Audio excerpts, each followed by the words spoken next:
Dr. Trinh, good afternoon. Today we're getting together to talk about cardiac risk reduction.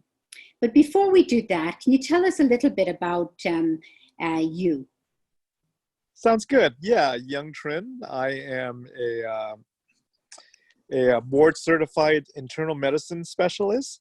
What that means is I take care of older adults and with chronic health conditions, and I have done so for about 20 years now.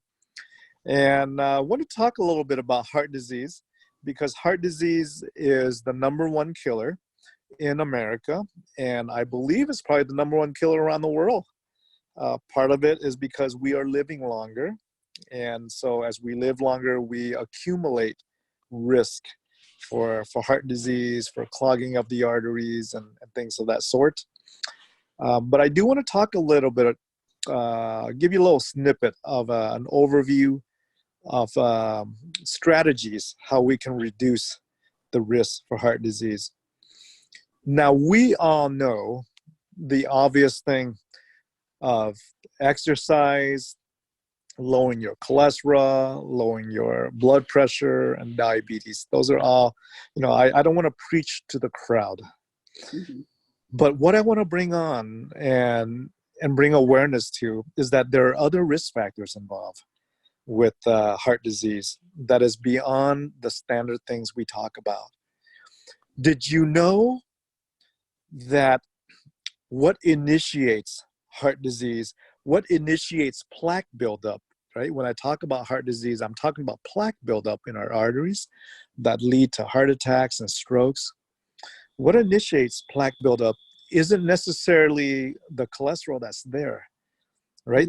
There is something that causes the cholesterol to even stick to the artery wall in the first place. Right? Do you know what that is, Edna?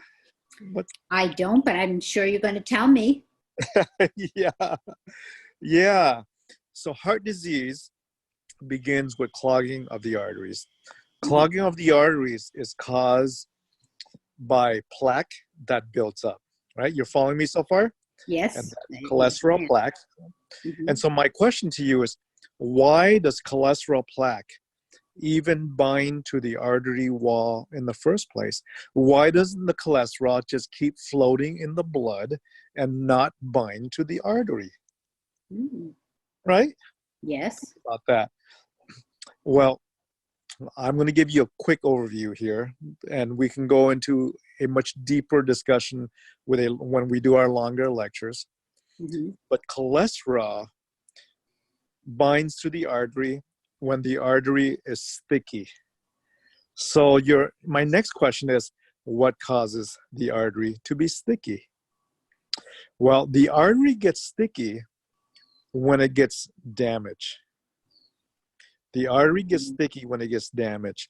And what I mean by that is this. The inside lining of the artery is called the intima. The intima. When that lining gets damaged, that's when the artery gets sticky. And when the artery gets sticky is when the plaque, the cholesterol sticks to it and binds and creates this plaque.